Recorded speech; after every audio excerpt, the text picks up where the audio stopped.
Nexus Academy, C Language, Chapter Number 1, Understand the Problem.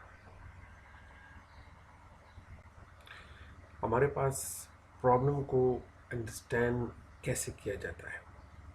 यहाँ पर हमारे पास दो किस्म की चीज़ें मौजूद हैं। सबसे पहले हमारे पास प्रॉब्लम का इंट्रोडक्शन कि प्रॉब्लम होता क्या है, और फिर उस प्रॉब्लम को के लिए एक सोल्यूशन मेथड क्रिएट किया जाता है। हमारी डेली लाइफ में बहुत सारी प्रॉब्लम्स हमें फेस करने को मिलती हैं।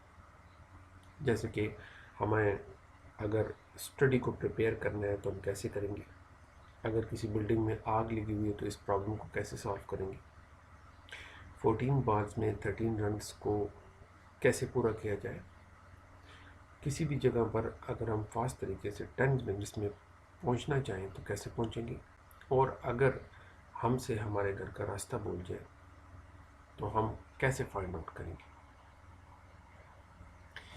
अगर आप यहाँ पर इस लास्ट एग्जांपल को देखें कि हमसे हमारे घर का रास्ता भूल जाए तो हम अपनी घर की डेस्टिनेशन तक कैसे पहुँचेंगे। यहाँ पर एक मैप दिया गया है। इस मैप में अगर आप देखें तो यहाँ पर अगर हम इंस्ट्रक्शन को फॉलो करें, जैसे कि move forward, move down, move left और मूव राइट, ये हमारे पास इंस्ट्रक्शन दी गई हैं। इन इंस्ट्रक्शन की बिहाफ पर हम अपने घर की डेस्टिनेशन तक पहुंच सकते हैं आसानी से।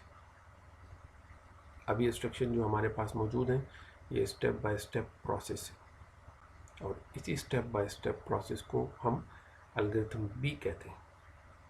इसी एल्गोरिथम की बेसिस के ऊपर हमारी जो प्रोग्रामिंग, कंप्यूटर प्रोग्रामिंग जो है वो लिखी जाती है।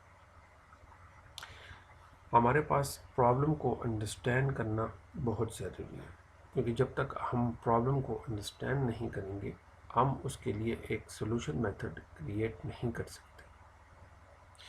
तो आज इस लेक्चर में हमने अपनी डेली लाइफ में बहुत सारी प्रॉब्लम्स को देखा। हमारी डेली लाइफ में जितनी भी प्रॉब्लम्स आती हैं, हर एक प्रॉब्लम के लिए हमें एक इंस्ट्रक्शन क्रिएट करनी पड़ती है। उन इंस्ट्रक्शन के बिहाफ पर हमारी जो प्रॉब्लम होती है वो सॉल्व होती है। हर प्रॉब्लम को सबसे पहले अंडरस्टैंड किया जाता है। अंडरस्टैंड करने के बाद फिर उसका एक सोल्यूशन मेथड क्रिएट किया जाता है। प्रॉब्लम को अंडरस्टैंड किए बगैर हम कभी भी उसका सोल्यूशन मेथड इख्तियार नहीं कर सकते। Thank you.